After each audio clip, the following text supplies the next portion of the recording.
which is basically an opportunity to provide support to FCDO country advisors to build their capacity on how to better integrate AI in education systems, or to even conceptualize of how that should be done, and to test it or to develop policies alongside ministry officials. So that's something that we've done because we recognize that a lot of folks in FCDO offices are already working on these questions with their ministry counterparts, and they would want some support to be able to either test an AI approach or to improve how they're thinking about incorporating that into policy. Another initiative that we're supporting alongside our colleagues at AI for Education .org is the benchmarking of foundational AI models to better understand how those models might be a good fit or not for education applications in low and middle income countries. So they launched a pedagogy benchmark recently, for example, that helps us understand an AI foundational model. How does it perform against different pedagogical questions and pedagogical standards to understand how much we can rely on something like that?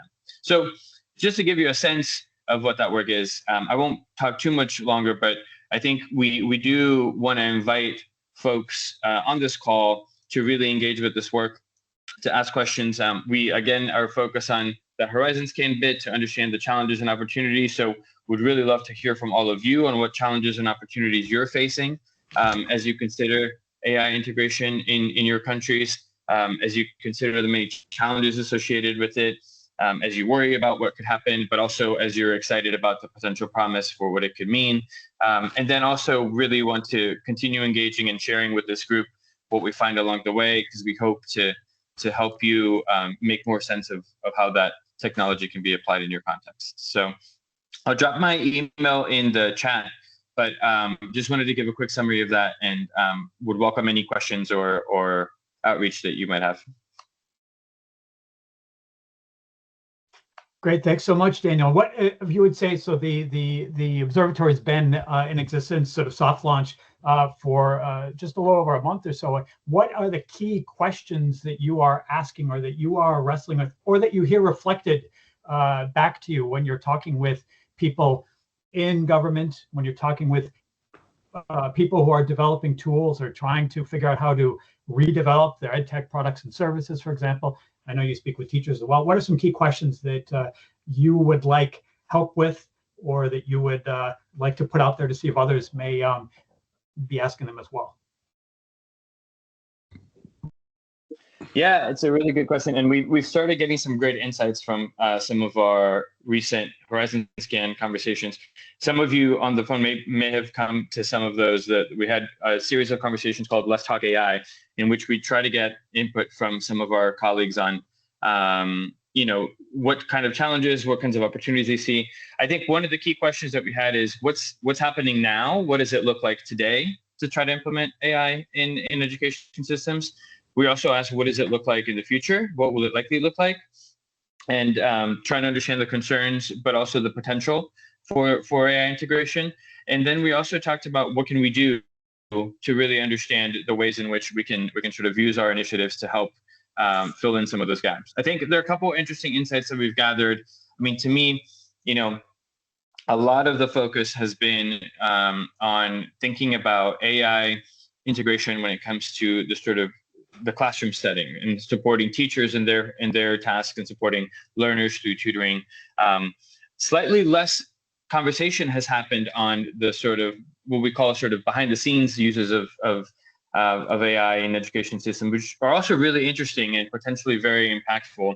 We talk about using generative AI, for instance, for making data systems more effective or easier to navigate for education ministries and stakeholders. We talk about thinking about generative AI for helping to predict and provide resource allocation decisions when it comes to teacher allocation, when it comes to a student and their learning paths, when it comes to resource allocation based on things like climate change. And so I think that there are a lot of interesting uses, yes, both in the classroom, but some a little bit less spoken about, but interesting uses in the behind the scenes.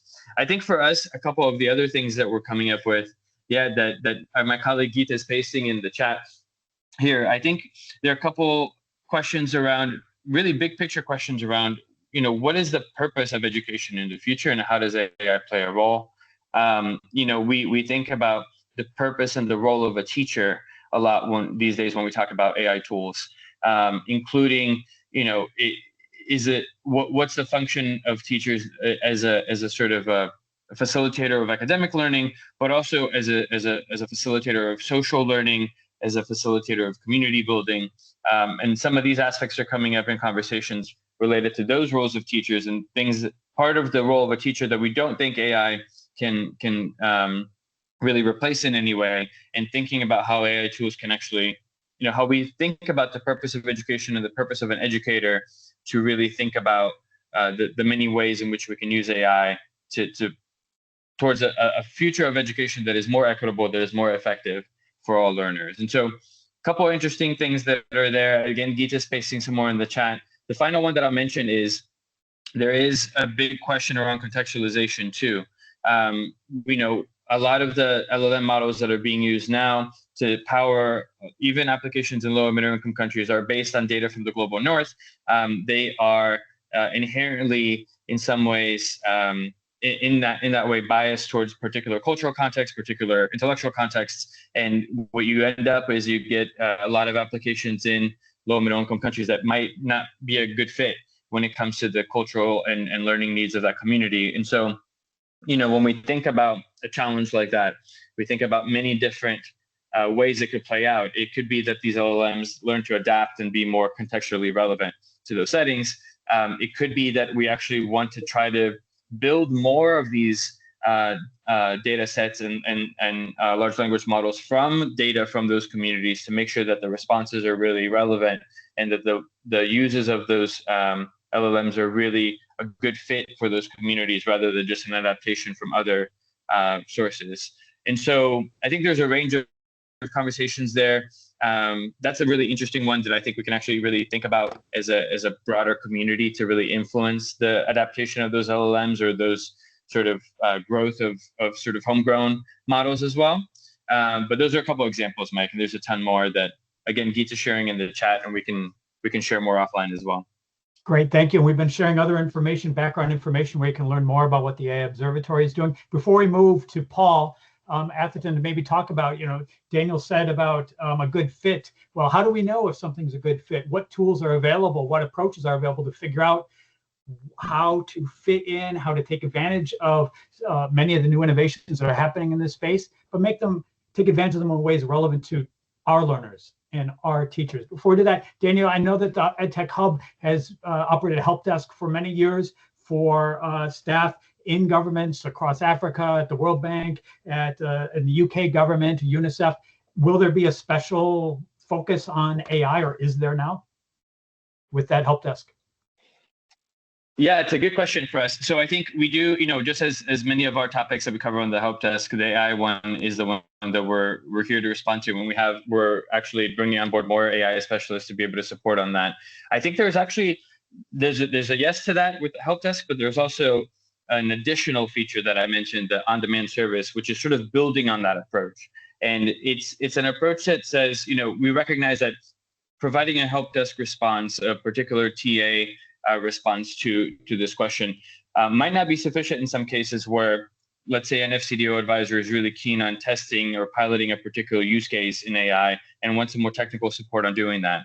Or let's say that a ministry is developing a policy to respond or regulate a particular kind of AI use. And maybe a more involved version of a help desk response where we work with you for a slightly longer term, maybe 3 to 6 months, where maybe we have some grant funding to support a pilot or a testing of a particular tool, or maybe we have an opportunity to work with you and the ministry more closely on workshopping a policy and implementing it.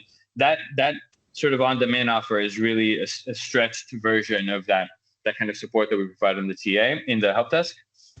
That's mostly at the moment available to FCDO advisors. The Observatory and Action Lab, I should say, is an FCDO funded initiative. And so that's the focus of that particular offer now. But I think it's definitely something that we're testing the waters to see if there's demand for more of this kind of support.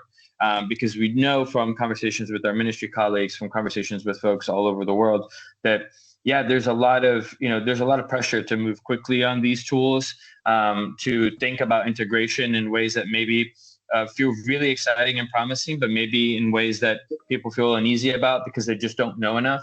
And so I think the hub is here to provide that kind of support and guidance where needed to really make sure that the folks are able to feel confident about the progress they're making on this, but also deal with the sort of challenges that they might face and being cautious about what it can mean for the education system. Awesome. Thanks so much, Daniel. So we've put some information on how to get in touch with Daniel, his LinkedIn, links to a number of observatory resources as well. Thanks to Amina for putting in, Daniel mentioned about a fit. Amina has a link to some information about some curated data sets from across the Middle East and North Africa. We know we're probably going to maybe hear some of this from our next speaker. You know that one of the challenges we all face is these tools are trained on unfathomable amounts of data, but they tend to come from certain places reflecting certain experiences, certain languages, certain cultural norms, certain histories, experiences, and biases. And this is a challenge I think all of us face in trying to take advantage of the big investments that are being made to do things in the places where we work. With that said, I'd like to go over to Paul Atherton with AIforeducation.org, who I think, Paul, you know, Daniel talked about a good fit. What are you doing at AIforeducation.org to help people who are trying to figure out, you know, how to figure out what fits where, and how do they know? Cool, thanks, Mike. Great to see everyone. Yeah, so we're doing quite a lot actually, and I think one of the things to say, I remember a community practice last year which the bank hosted, and we were talking about a lot of this stuff.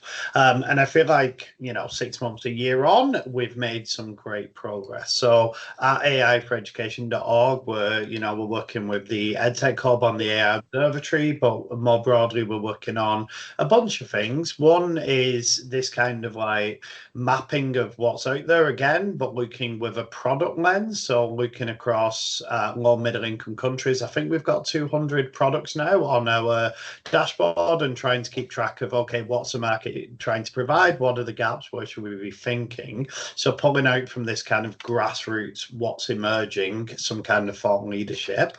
We're doing a lot of work on training and capacity building. So we did a course last year for people. A lot of this starts at the foundations, but does go into some of the more advanced stuff on using your own content and different technical solutions. So we've run that for NGOs in the first wave, and also some stuff with government partners.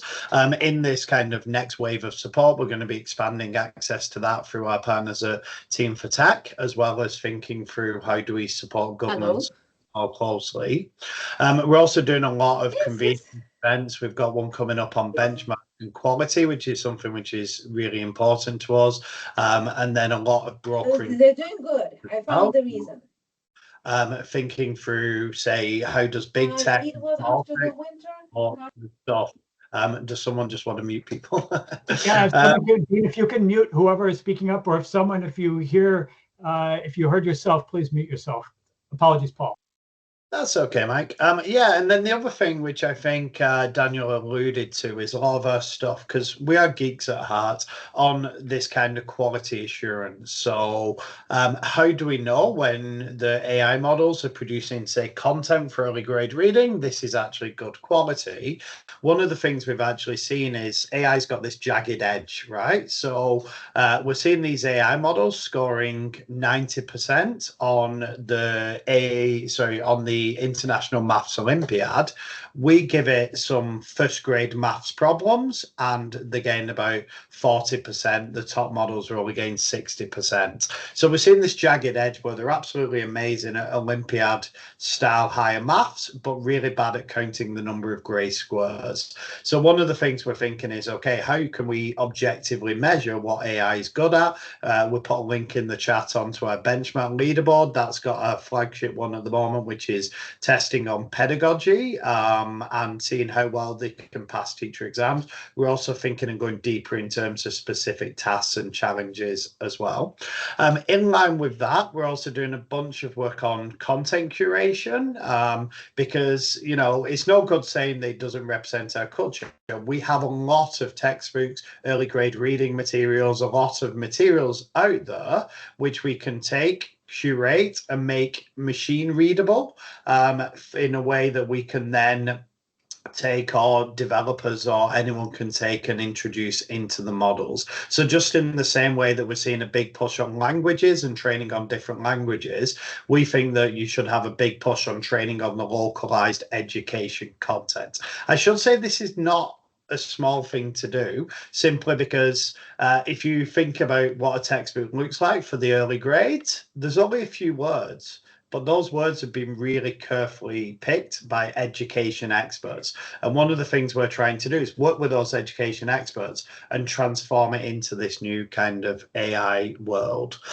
Finally, the other area we're delving pretty deep into is voice AI, because obviously in foundational literacy, if children can't read or they're not reading to learn, they're learning to read, then you need these multimodals, the vision, the voice, and having that in an acceptable range of voices and accents is a big challenge as well. So we're doing a piece of work there in terms of how do we improve the systems at scale to do this. And then we also have some grants to give what we call learning by doing to test out these innovations as well. So let me just stop there, because that's quite a lot of information without any slides. Hopefully that's a good overview for you, Mike.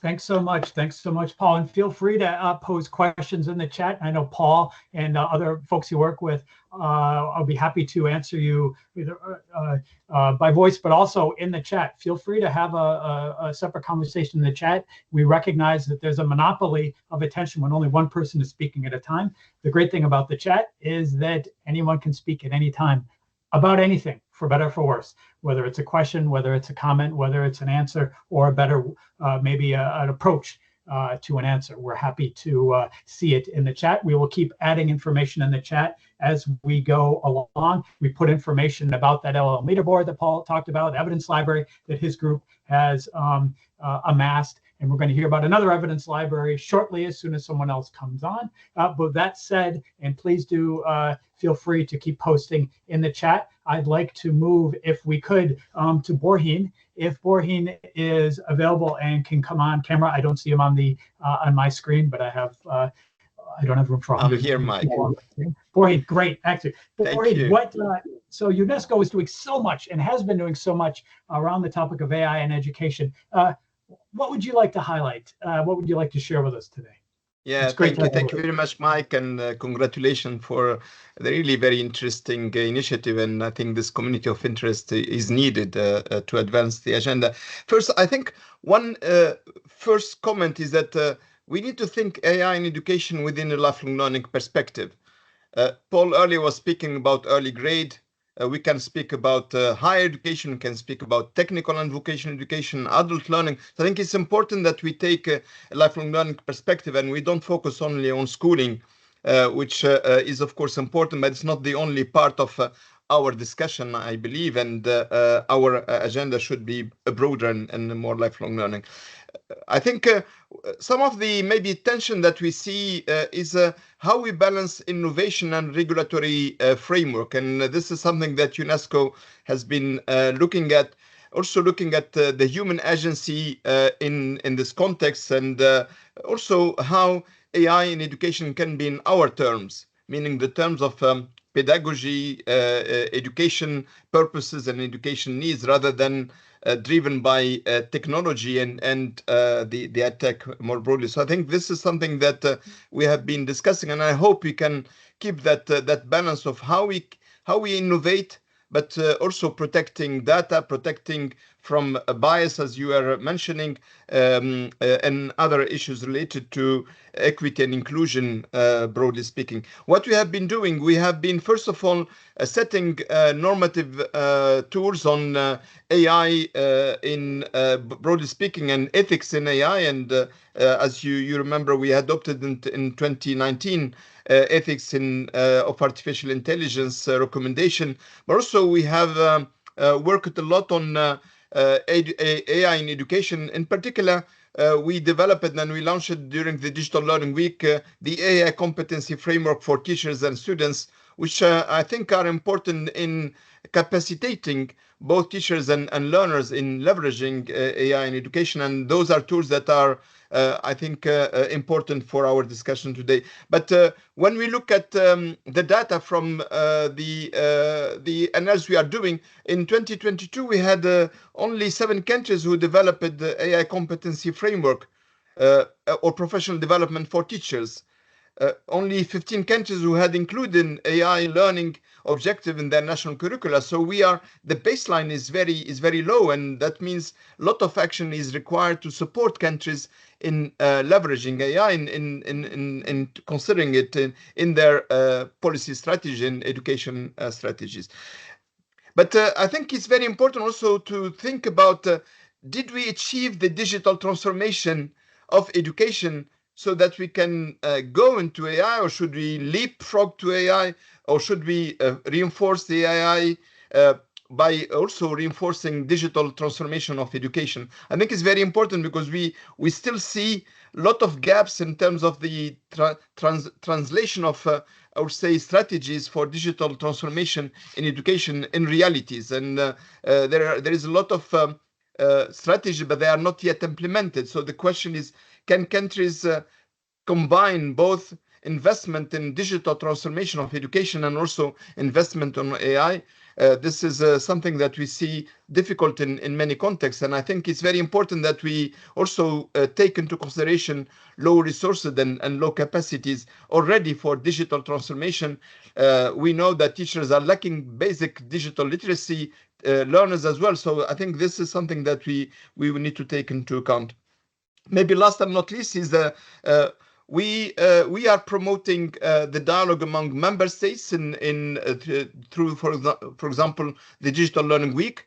And it's a moment where we convene stakeholder researchers, but also decision makers. And that's a moment also of engagement that I believe is important. We are working on digital transformation collaborative that tries to build partnership. And I think one question would be important here is what partnership we can build together to advance this agenda, and who are the partners with which role, who is responsible and accountable also for AI in education. So those are some of the questions that we are asking and that we are considering. But broadly speaking, I think what is important that we think about AI in education as part of the purpose of education, and some of the colleagues were speaking about the future of education and the future of learning. I think that discussion we shouldn't forget, and we should also consider.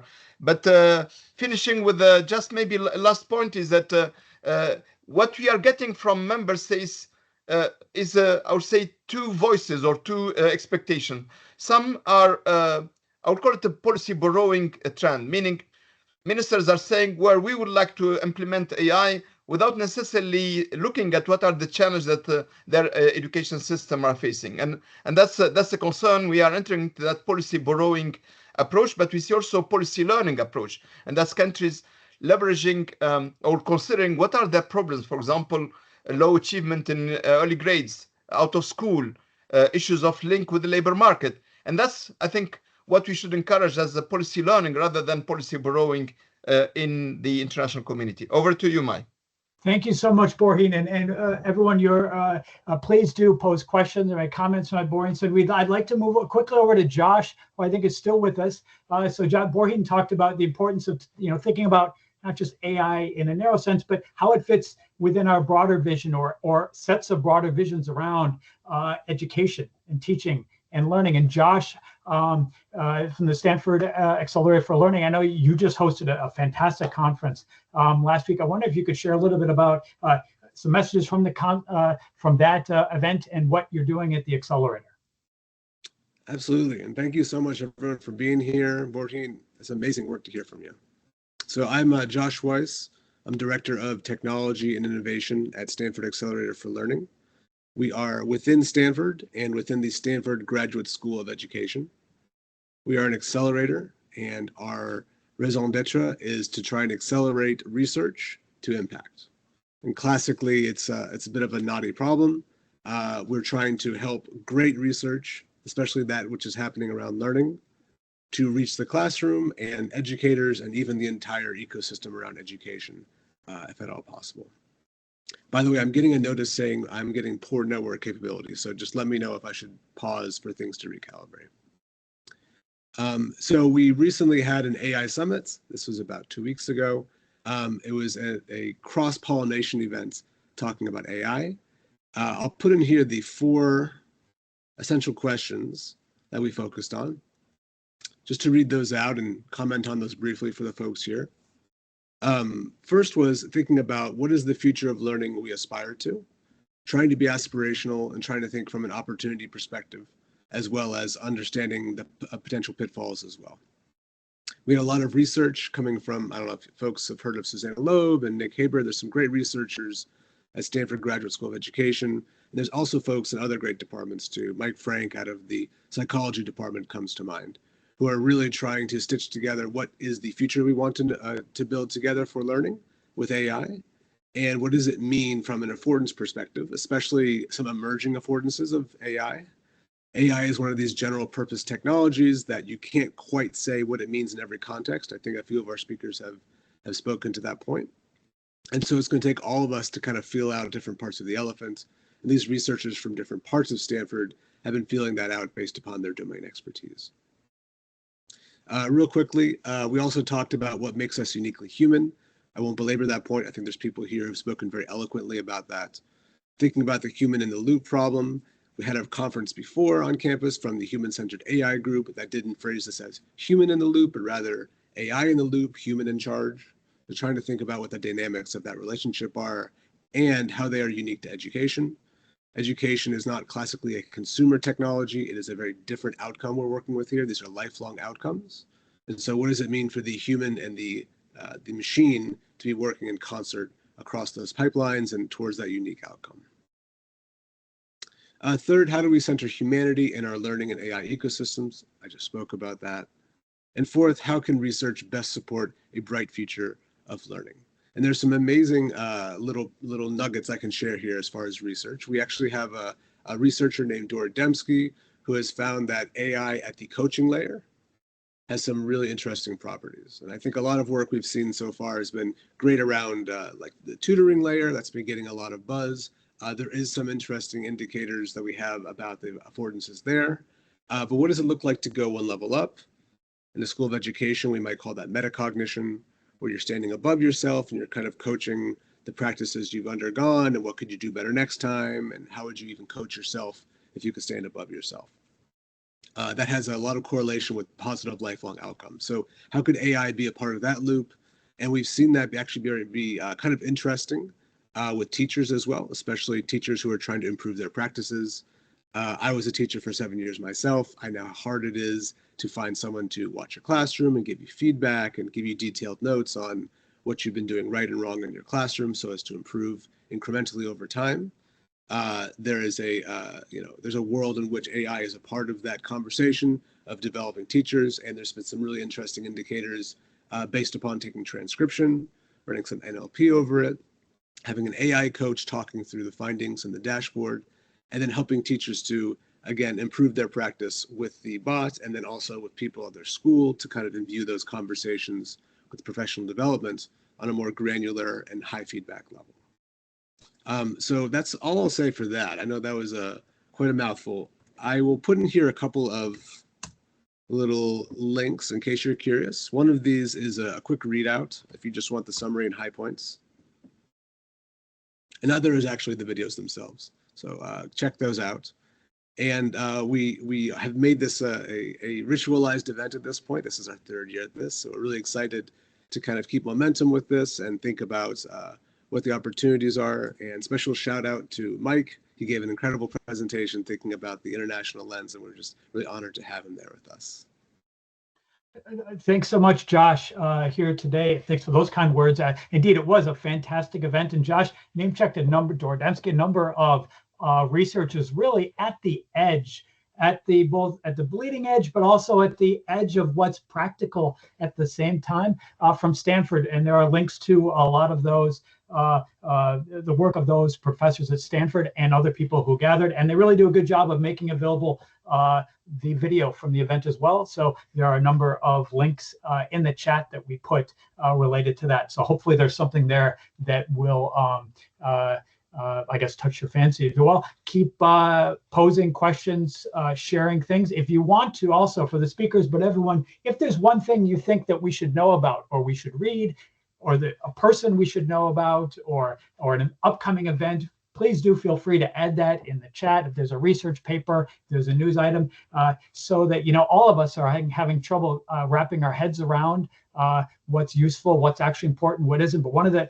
affordances of bringing together a community of people like this is that, you know, if we get a recommendation from someone who seems like they know what they're talking about, it's something we more likely might click on. So please do feel free to do that.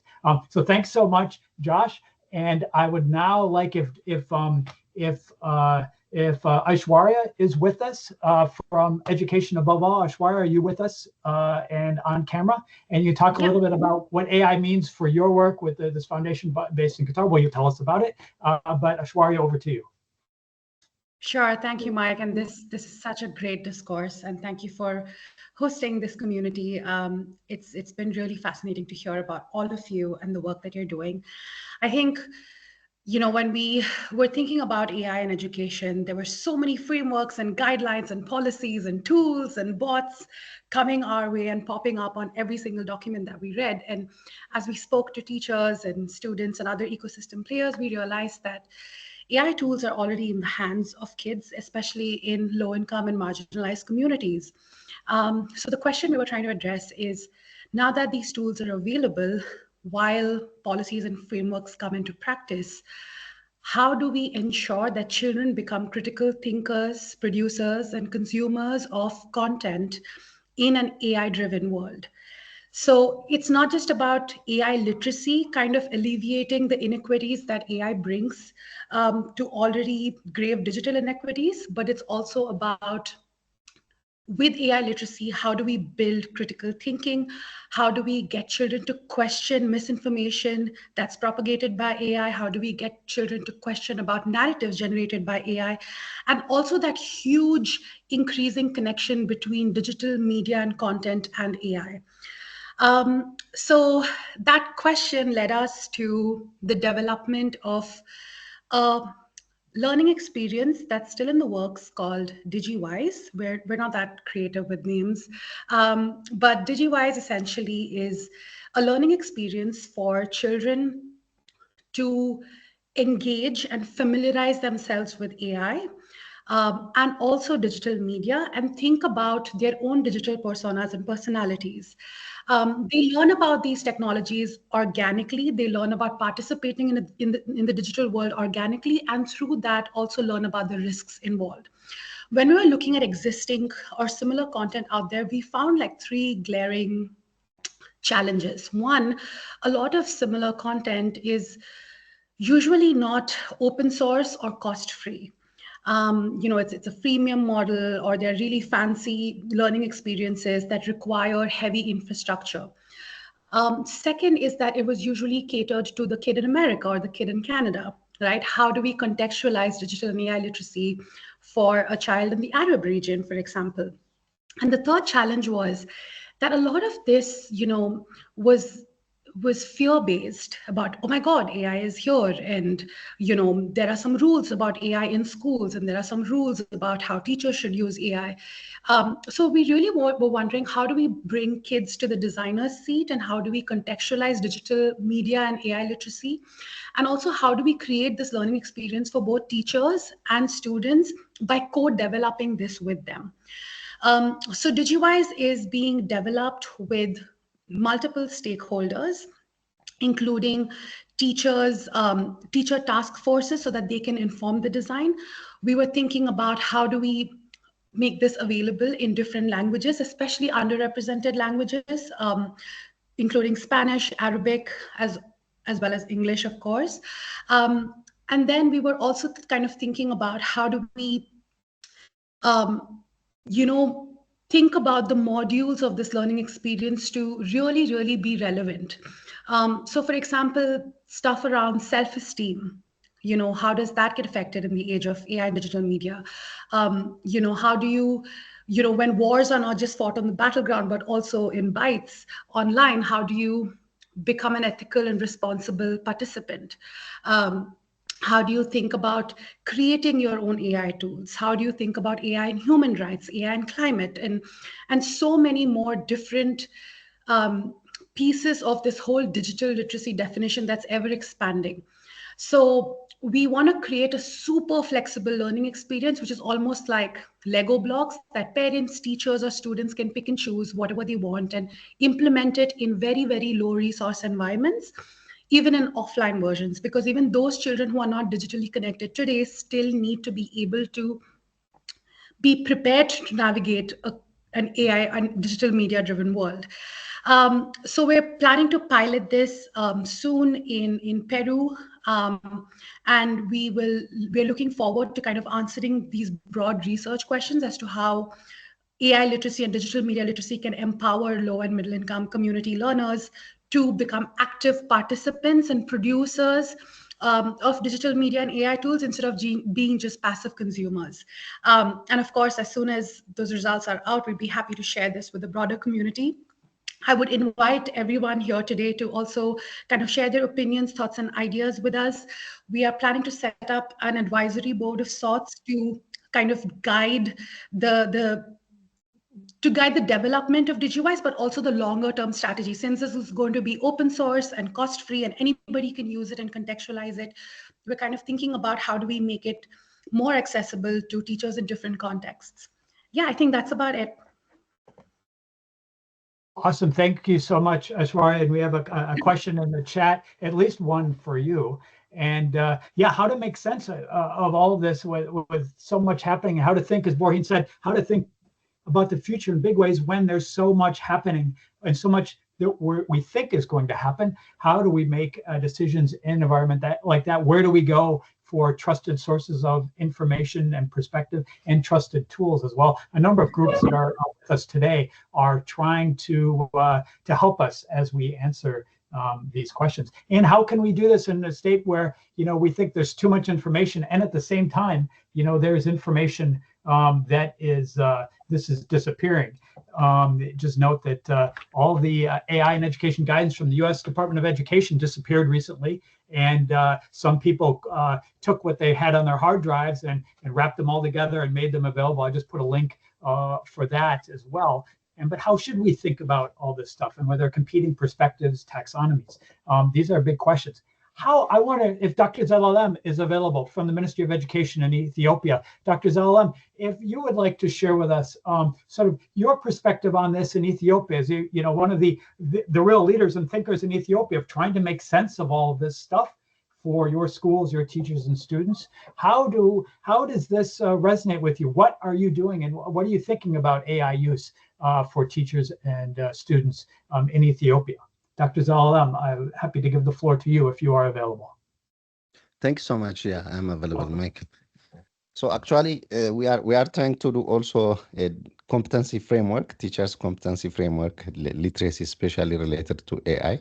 We started that one in higher education with the support of MasterCard Foundations. We have a project, we call it ISHI, Strengthening e-learning for higher education institution. So we identified a gap with teachers that they have to be trained on digital literacy, but the AI competency was not there. Now we are add up an AI competency framework for teachers. So we are working on that, but on the general educations for the K-12, we are not still doing anything. So we are trying to learn from other country and to adopt it. So we are currently working to set up even AI-driven learning management system from other, taking experience from other countries, so that we will also embed the digital literacy to have at least a basic AI literacy. We have also encouraged some edtech companies locally to integrate their AI solution with the local language by providing them the textbook based on our curriculum, the K-12 curriculum. They are trying to train the AI model so that it would be useful for K-12 students. And we have also awarded some decent amount of companies with the support of still MasterCard Foundation for some of edtech companies to develop their AI customized solution, which only used for Ethiopian language. Especially, we have so many local languages that the primary educations are using their own local language, so that we need really to train the AI model, at least to get a support for some of the curriculum. For instance, some of the company have trying to train, and they showed us, you see, when you are highlighting the text on AI, you can get a quiz based on that paragraph. You can get an explanation based on that. You can refer. You can also get a reference from the repository, so that we are experiencing still, but we need to learn a lot from other countries. Thank you, Michael. Thank you so much, Dr. Zelalem. And if you have questions for Dr. Zelalem, please do feel free to pose them in the chat. They're doing a lot in trying to figure out what to do first, second, and third in all sorts of contexts. It's a fascinating, I don't want to say laboratory, because that means that, of course, students aren't test subjects, and yet trying to figure out how to make this stuff work in local languages, especially given the fact that the tools, as a number of people have said, have been trained typically on bodies of text that don't reflect the living realities in communities in Ethiopia. Thank you very much, Dr. Zelalem. That said, I think we're going to Nick from Digital Promise. I saw Josh also posting in the chat from Digital Promise, but Nick, I was wondering if you could talk a little bit about some of the things that Digital Promise, well, what it is and what Digital Promise is doing related to AI in education. Absolutely. Thanks so much for having me on today. So Digital Promise, we work at the intersection of research, practice, and industry, making sure our most marginalized populations have access to powerful learning experiences. We have been working really closely with HP on a couple of different things related to AI. We have developed, and I will make sure that I drop links in the chat in just a few moments, but we have an entire HP AI Teacher Academy, 5 modules. We have it estimated at about 5 hours of content related to AI ethics, principles, prompt engineering, what AI looks like at all different grade levels, because one of the things that we know is really important is that oftentimes as teachers, we know that we are very much concerned about how much time we have to do things.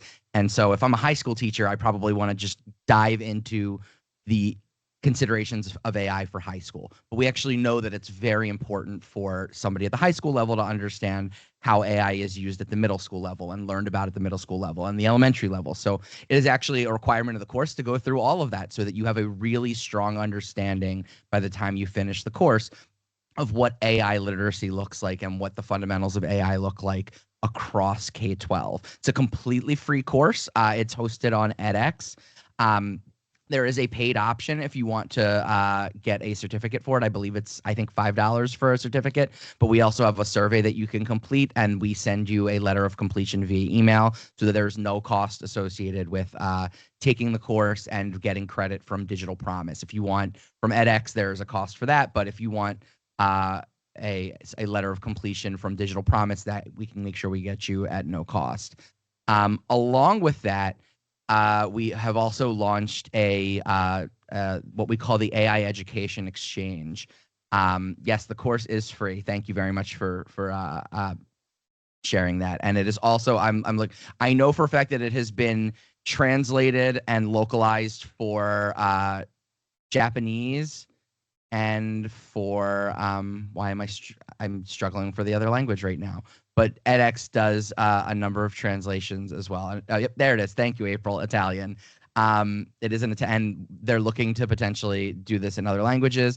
edX also has a pretty handy translation tool, although it does not have localization. The other thing that we have done is launched the AI Education Exchange, which is a free community that lives on LinkedIn and also on Discord. For folks in industry, in research, and in practice to come together to talk about all things AI. And in this community, we post prompts that encourage conversation and collaboration. We share news updates. Folks from the community share news updates as well. And we also post task cards every few days. So if you're looking to, if you've taken the course, these task cards are tied to the course, but you can do them independently of one another.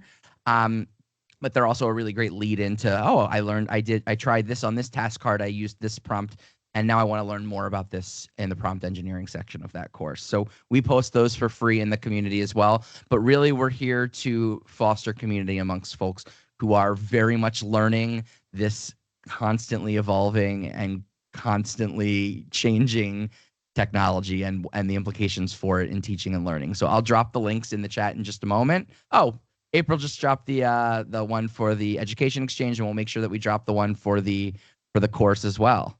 And yes, you can absolutely. I can share the link to the Discord as well. That I will tell you. The Discord is a combination of all of our playful learning communities. So you will see conversation related to artificial intelligence in there, but we also have conversation in there related to games and play in education, as well as our Youth Made initiative, which is youth making, art, activism, and design in education. So I'll make sure that I share the Discord link, the LinkedIn link, and the course link. Thank you so much for the time. I really appreciate it. Yeah, thank you very much, Nick, and for your other Digital Promise colleagues. That's great. Amina, absolutely. So as this is first kickoff meeting of this group, we are gradually, working, trying to figure out how to bring in a number of the big corporate players and vendors. One of the challenges that we've seen is sometimes they say, well, it's only us, we can't have our competitors in, or we can only do it if all of our competitors are in there. So trying to figure out, hopefully this sort of informal forum is a way to bring people in, but that's not to say we don't have anybody here. Maybe Casey, if I could go over to you, Casey, certainly from one of the big boys and girls, I think, with LinkedIn. Casey, if I could, what are you doing in the space as we start to also transition, not just thinking about AI in formal education at the K-12 level, but also thinking about AI for development of jobs and skills for life? Casey, are you on? Yes, yeah, I'm Awesome. right here. Thanks so much. For some reason, I can't access the chat, but I can throw a few links y'all's way when I get the chance. So my name is Casey Weston. I work for LinkedIn on our public policy team, and so I engage quite a deal with the bank, but also with our parent company, Microsoft, thinking about some of these the exact questions that you all have been raising today. And so there's sort of three buckets that we think about. The first is really how to support educators who are beginning to incorporate AI. And so we've worked here in the US very closely with the American Federation for Teachers. Microsoft actually has an agreement with the AFL-CIO, the largest conglomeration of unions in the world, and has sat down and had a conference with the American Federation of Teachers to really help them think through what skills they need and what, first of all, confidence and trust they need in AI tools to use them effectively.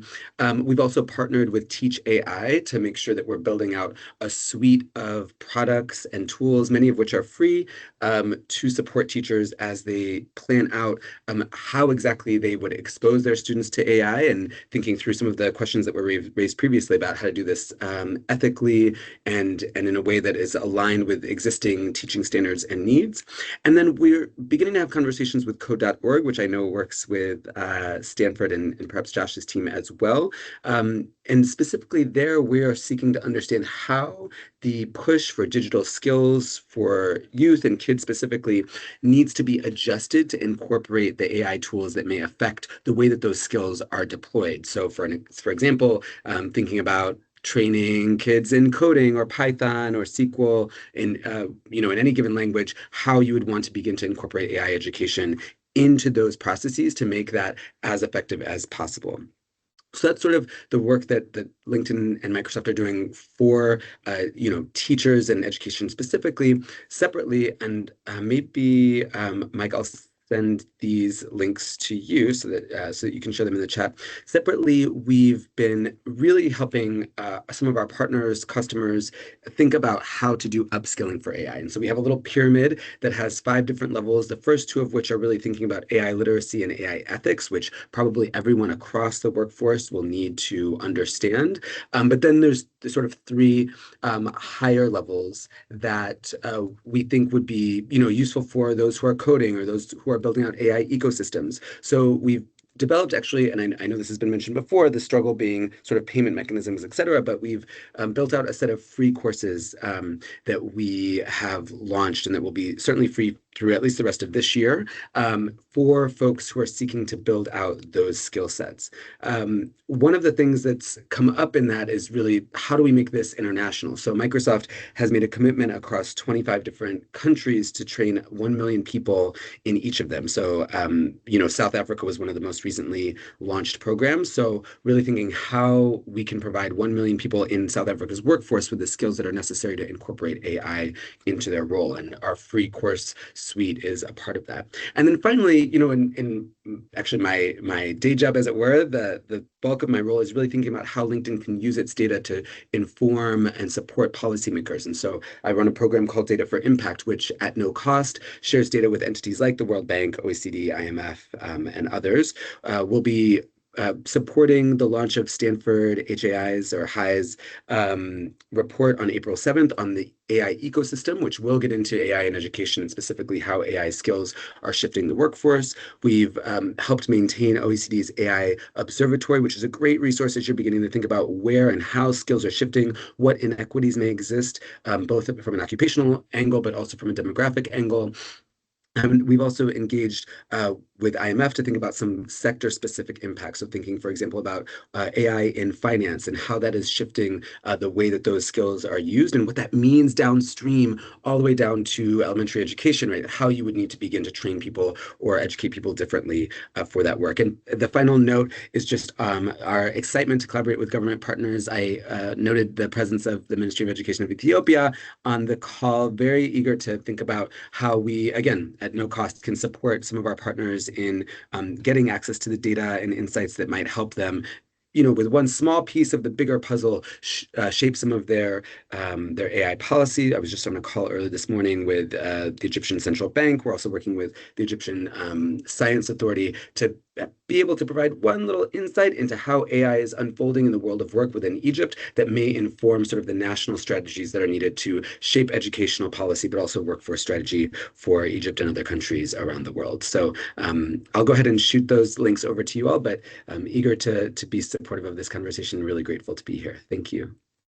Thank you so much, Casey. And we put into the chat your LinkedIn, a link to the work change report that you all did, and some of the stuff, your economic graph, as well as a number of the specific things you mentioned, your data for impact work, and a couple of the things you name checked, the Teach AI work that you're a partner in, and the OECD Artificial Intelligence Observatory as well. So you put those in, but whatever you say, so fast. Thanks so much. We'll share that with everyone. And we have a whole, not only Dr. Zellum, but we have a whole number of Ministry of Education folks, a number of whom have been participating in the World Bank Policy Academy for quite a while on this call as well. And hopefully this exposure and these connections might be useful in that regard. You've talked about, with LinkedIn, we talk about jobs and we talked about skills. So a great person is always to talk to when we think about that. And as we think about what it might mean for jobs and skills in this age of AI, Sharon, I don't know if Sharon is on. Sharon Liu from Jobs for the Future. Hello. Hey, Sharon. So what are you up to? How are you thinking about all this AI stuff when you think about skills and you think about jobs? Thanks for the time. This has been a super fascinating conversation. I'll just give a quick overview. Jobs for the Future is actually a US-based nonprofit organization. We have about 350 staff all around the US, and our key goal here is to help 75 million adults that we think face systematic and historic barriers to participating in the workforce to access good jobs with family-sustaining wages. We do this in a number of ways. Our team is called JFF Labs, and we specifically think about the ways that technology both impact and give us tools to sort of hit our goals of the 75 million. So one of the things so I want to talk about just a couple of things that we're working on or thinking about recently, and also invite this group to give us some feedback. And I think I'll pop over my email in a second into the chat. But one of the key things that we've been thinking about is not only how AI changes work itself, but the nature of the workforce, specifically across occupations and industries. What are the different kinds of skills that people need, and like how might they get them? We recently published a report. I think I can try to find the link. It's called the AI Ready Workforce. offers a framework for thinking about like how it shapes different occupations in some of the 10 highest employment sectors in the US.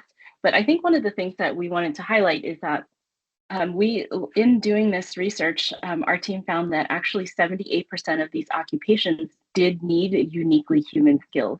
So thinking about the relationship between learning what are those, sort of enhancing the ability of people to communicate those, as well as understanding the technical skills necessary to be successful. Definitely love your feedback on that. I think one of the other things that we've been sort of thinking about is how impacted the US workforce is by a lot of these sort of international workforce trends as well. Not only because AI is, not like any country specific, but the ways that technology has changed, the ways that our social and cultural norms have changed. And one specific, I think, use case that we've been thinking about is when people move to the United States, for example, they're new immigrants, they're refugees. That is, first of all, the fastest and largest growing population in our US domestic workforce. But that is also the population of workers that are most chronically underemployed. And a key part of that is the fact that the skills that they bring with them are often not accepted, understood, or correctly and accurately represented as they pursue opportunities in their new communities. So we've been thinking a lot about how AI and AI tools, alongside some other traditional sort of social interventions, can allow people who come to the US to better express and understand their skills. And some of this are challenges related to the technology, specifically, not only the translation of the language of the credentials and the skills, but also the language in context of the community, in the context of the occupation or the industry, and in context of what people actually want from them.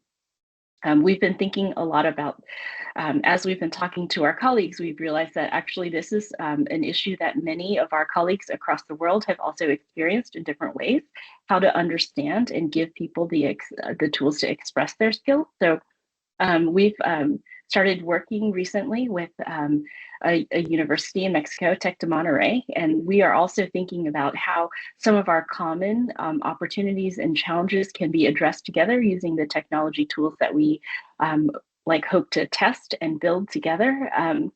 I think one of the opportunities that I would love to share with this group is also that next month, the beginning of April, we'll be hosting, a roundtable discussion on what does it mean to use these tools as one of the sort of ways that we help people to translate their skills and pursue opportunity regardless of where that is. That's not a public event, but I think I'll put my email in the chat in a second. And if that's a conversation that you're also interested in, we'd love to invite you to participate. So essentially the thesis is, how can we use AI and other tools to help people translate and express their skills in a way that leads to them being able to pursue opportunities. So I'll just stop there. Thanks for the opportunity to share, Mike. Awesome. Thank you so much, Sharon. And so some of you may be saying, okay, I'm not in the US. And so some of the answers to some of the questions Sharon is talking about, I'm not sure how they apply to us. One of the great things that JFF does is they have, even in being explicit and transparent about the questions they're asking and the frameworks that inform those questions. So even if your answers are different, even if your questions are a little different, but ways of thinking and frameworks for thinking about this stuff, about the transitions that are hitting the job market because of technological changes of all sorts, including AI. So there's some really good stuff there. Sharon just put her email address in there and mentioned an upcoming event that they have. So from the US, we're going to go back across the water to, the American in me would say the Siemens Foundation would say Anna Vater, but the German in me would say, the Siemens Stiftung and Anna Vater. Anna, are you there? And if you can talk about some of the works that the Siemens Stiftung is doing related to AI and education. Are you with us, Anna? Yes, thank you so much, Michael, and congratulations on the perfect German pronunciation of our name. It is not very simple, and we're working in an international field, so a lot of times we hear a lot of different versions of our name, so congratulations. Thank you so much for the space and for the sharing of our experiences. As an international foundation, actually, we have been focusing a lot on open educational resources in general, because we, of course, we want equity in education, access to quality education, and that's what we have been co-creating with our implementing partners, fostering for the last decade. And we have been very strong, of course, in the creation and distribution of those resources, focusing also on AI literacy. But what actually, I mean, with AI and also our AI enhanced society, we see that the overflow of information and also like actually validating information in communities is way more important for teachers that we focus our work on. So currently we have started a new project, also actually influenced by the new declaration on OER from Dubai, UNESCO recently published. It's also about the role of Gen AI and other emerging technologies in the creation of open educational resources, and they actually emphasize on the need for regulation to ensure responsible use of AI. And we have been focusing our work mainly, well, at least my projects, in Latin America, and also the strong need, and some of you already discussed that, is we need culturally diverse content, quality content. And as the GEM report, also UNESCO GEM report from 2023 has shown, like open educational content that is available, 90% is in English, 90% is from the global north. So what we want, or what we foster in our project, is co-creation processes or open educational practices for teachers to engage in the co-creation of contextualized, cultural, sensitive, open educational resources. And this new pilot project that I wanted to focus a bit on is based in Antioquia. It's a region in Colombia.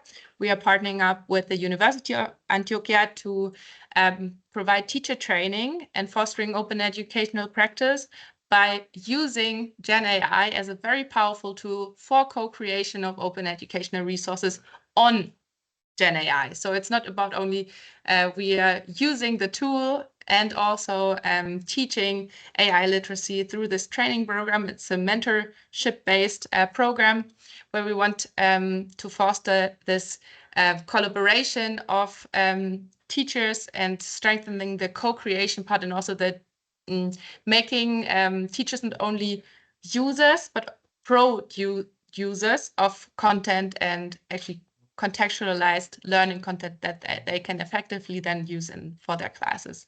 So I was very fond of listening to that. Some of you are very much leading to a similar direction. I think Aishwarya was also very active in Peru, and I would love to connect there. And yeah, that was something that I wanted to share. So we are very much focusing on the creating communities of practice to validate, to co-create knowledge through the use of Gen AI. And this is how we want to address teachers currently that are overflowing with information, overflowing with how to use AI in my teaching practice. And we see that this open educational practice approach is a very strong approach for them to collaborate, to co-validate and co-evaluate their resources that they then can use in their classes. So thank you so much. Just a quick sharing out of my part. Lovely to connect and share some information through the chat. And yeah, over to you again, Michael.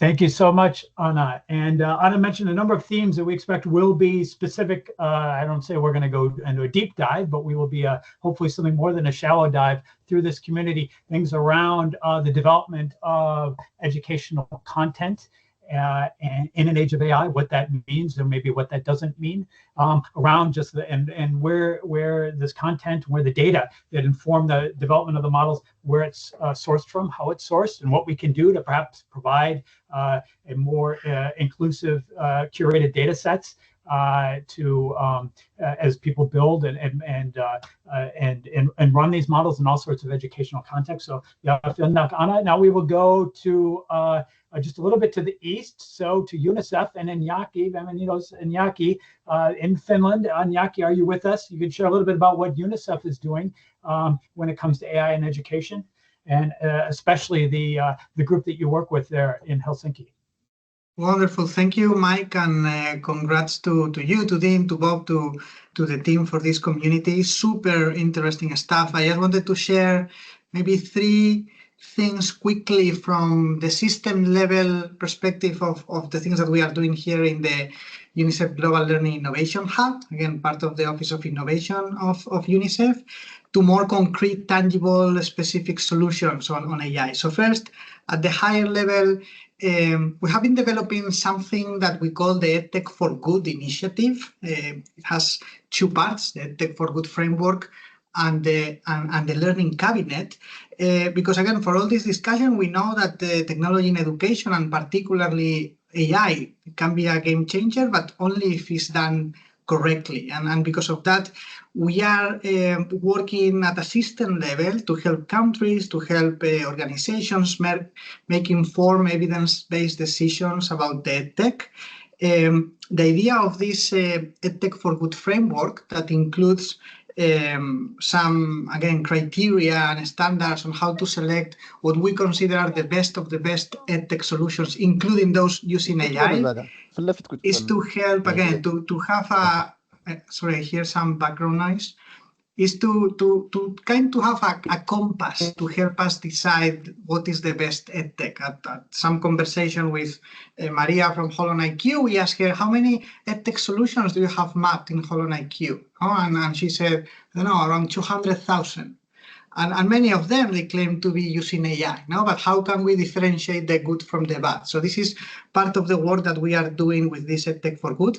And at the same time, we have this discovery platform that is called the Learning Cabinet, where we are trying to do kind of a Tinder, no? Of doing a matching between the needs of the different countries with the best solutions that we think that are out there. So 2 initial asks that I have for the community. Number 1 is, if you have any good EdTech products, EdTech solutions that you think that should be part of this Learning Cabinet, please feel free to apply. And second, we are currently in the review of this EdTech for Good framework to try to strengthen the AI component of that compass or North Star. So more than happy to collaborate with any of you. The second thing that I wanted to mention very quickly is an initiative that we call AI-Powered Accessible Digital Textbooks. So again, there are more than 240 million children globally with disabilities, and the vast majority, they don't have access to any inclusive technology. So Bob, before, was asking in the chat, how do you imagine the future now? So imagine if every textbook had a digital version with features like narration, like sign language videos, like interactivity, audio description in mother tongue translation, etc. So this is what we are trying to do. Originally, there were some barriers to accessible digital textbook development, very time consuming, up to 9 months, very expensive, between $20,000 to $50,000 to make 1 accessible digital textbooks, and some constraints in capacity. We are developing an AI tool that we hope to achieve a more than a 90% cost reduction and 10 times reduction in time of the development of these ADTs. And the AI tool will be published as open source. So hopefully, again, if done correctly, we really think that this could be a game changer, talking about inclusion. And the final thing that I wanted to share quickly is an initiative that we call Tinkering with AI, literally playing with AI. And I think that there are some synergies with some of the presentations today. The focus of Tinkering with AI is on developing 21st century skills, but also demystifying AI and machine learning for children, empowering them with the basic skills around AI literacy and beyond, but also how they can use these tools to actually become creators, to really create with AI. We are building this initiative on a previous one that is what's called Tinkering with Tech. And again, we are trying to connect with different foundations, Raspberry Pi Foundation, Microbit Educational Foundation, some of the content that MIT RAISE has developed on AI. And again, trying to develop AI literacy in a tangible way. So let me stop here, Mike, but basically, again, we think that if we do right these different initiatives at different levels, we could make a positive revolution, hopefully, in these different areas. Back to you, Mike. Indeed, thank you so much, Iñaki, and I definitely underline the hopefully, and hopefully we all have that we can help chart a course forward that is useful and productive and beneficial and not extractive and disempowering. Before we go to some World Bank colleagues to talk about what they're doing, I think Iñaki is a great segue to some of the things that Anthony Maddox thinks about and works with teachers as he helps them think about how they incorporate some of these new tools into their teaching, into what they do to support themselves as teachers. Anthony Maddox from USC, over to you. Thank you, Michael. Again, good day, everyone. Anthony Maddox here, and I'm an old-time AI person started back in the 80s, and I've been a teacher educator, science teacher educator for about 15 years. One of the things I've noticed over that time is that the demands on teachers are increasing. So what I'd like to do is to figure out how to use a lot of the knowledge that I see here and kind of introduce that to the rest of your School of Education. In other words, how do we now start to make sure that teacher education programs, for example, get access to this? How do we also see that EDD programs get access to the same kind of knowledge? Because very often superintendents train with us for their doctorates and others, if you will, in that space. So I'm trying to figure out what I'd like to get from everyone and also contribute in terms of our program is the notion of agency. There's a baseline kind of idea here is that co-educators as machines are inevitable. And so the power of those machines and what it is they actually contribute to the learning environment is not really clear. So we can now start to make better sense of that agency relationship and what it means to have a co-agent and an autonomous agent in the classroom. We can now get a better sense of how to train our teachers and also to try to make sure that the leaders, if you will, in our schools, in our school districts understand that. So in that note, I'm running a chair of a new global EDD program. And so not a new program, but I'm the newly assigned chair to that particular program. So what I'd like to do is to kind of get a sense from everyone and from this particular group, how that might happen. Some of you actually may have already done that. That would be really great. But the notion of the fact that there's this interesting notion, this idea of agency between the learner, the teacher, and perhaps this machine, and how they interact together might be really useful along the way. So one of the things I'm hoping to be able to do is to start that with the Global EDD program and get our students to take a look at that. Perhaps also the Ed Leadership program for our superintendents, and most importantly, the students we have in our classrooms. Because again, I've been teaching science for 15 years, and the science population is dropping. And so we're having difficult time for lots of reasons, attracting students.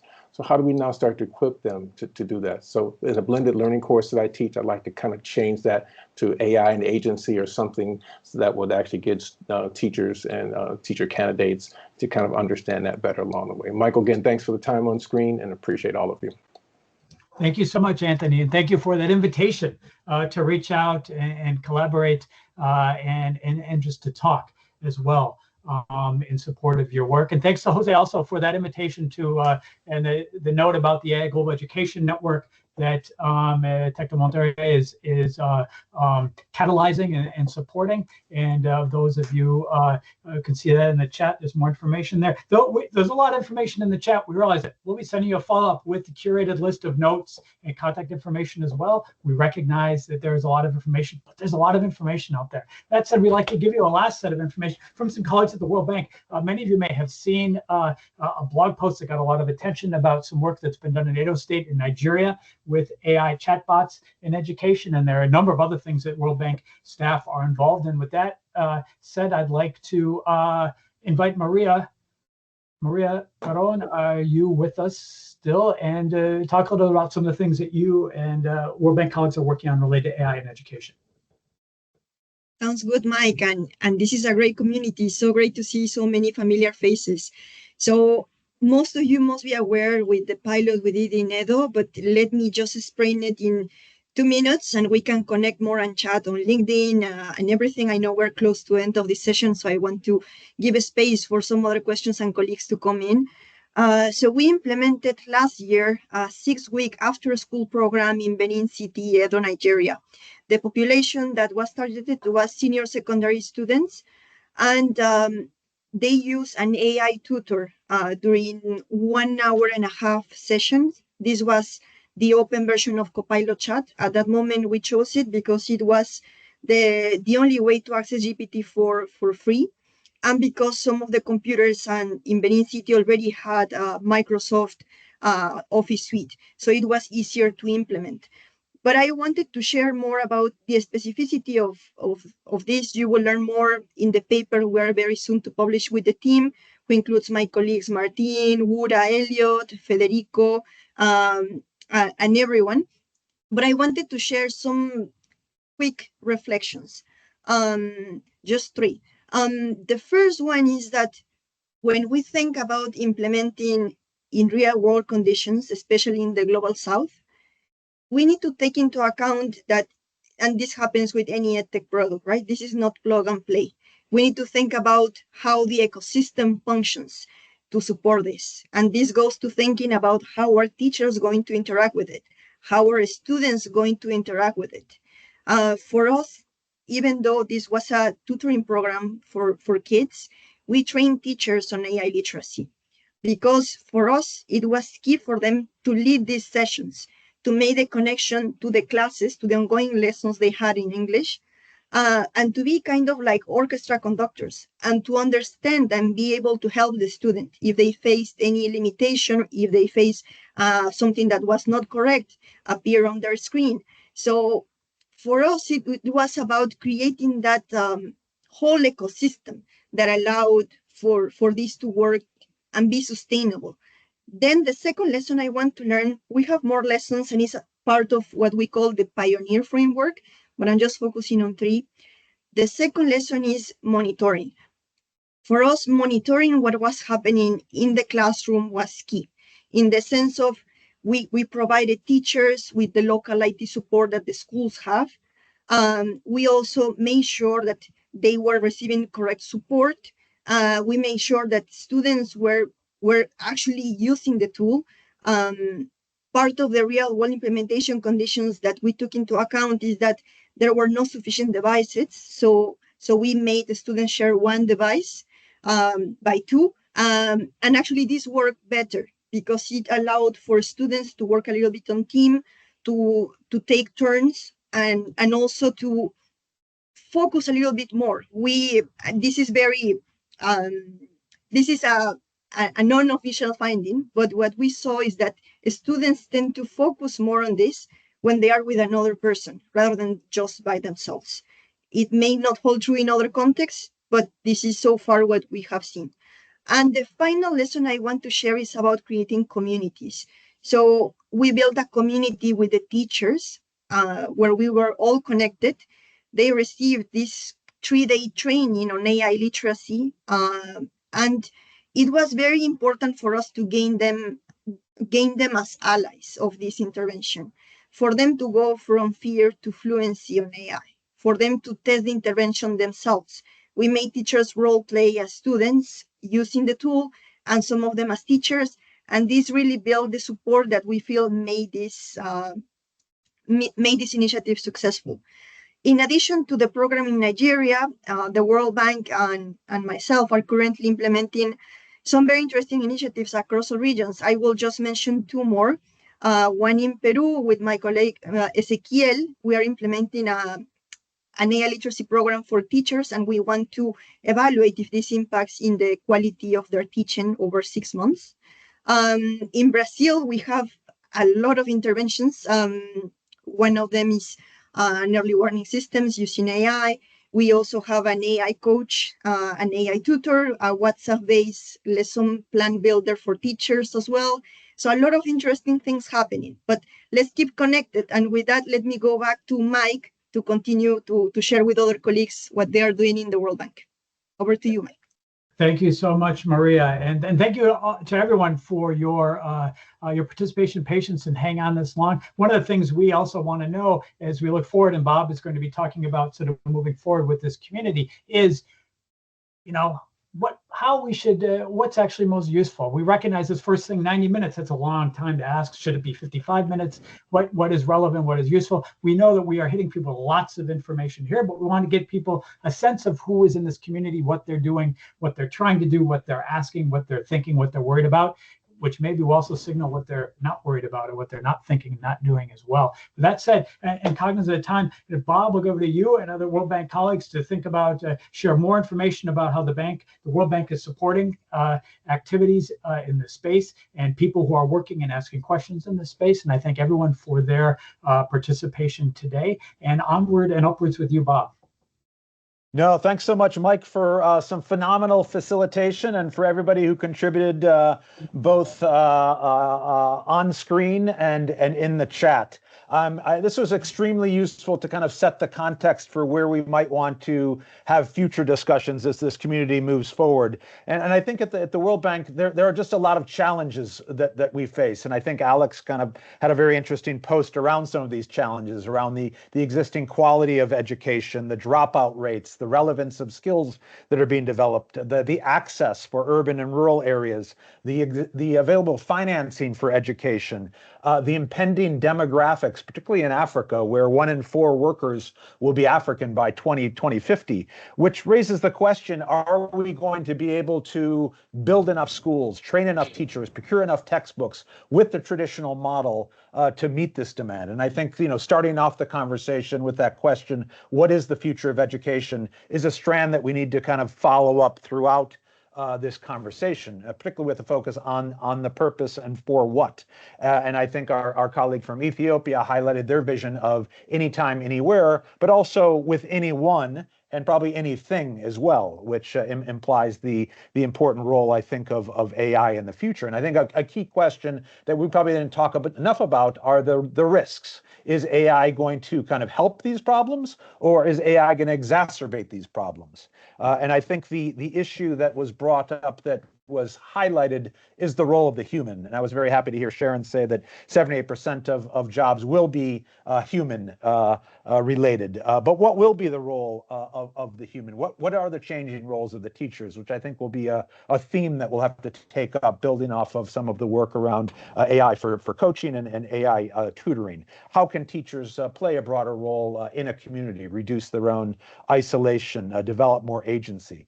The issue of skills, I think, will be one that we'll have to continually come back to. What are the skills of the future? Critical thinking, self-reflection, agency. What is the role of mobile devices and AI? This is something we'll touch on in a digital skills report around development of these skills to consume and connect, but as somebody highlighted, to create, which is ultimately, I think, what we want to empower young people to do in the future, is to use technology to create. The issues around content and how is content changing, data, decision-making, and the importance not to lose the very important role of thinking as a human and not outsourcing everything we do to AI, and how do we kind of balance those pros and cons. And then finally, the key issues around policy. How do we prepare today for a very uncertain future that's changing very rapidly, thinking about all of the products that are coming on the market, all of the potential solutions, how we work with partners, and ultimately, from the World Bank perspective, working with our clients, where should we be investing? So I think we've set the table for a very rich set of discussions going forward. We'll come back to this community with a summary of this discussion, no doubt using AI, but with a critical lens. And we'll look at a theme for the next session, in which we'll come together in probably a couple months or so, and be tapping into all of you, as we did today, to share your experiences and reflections. So thanks very much, and look forward to the next one.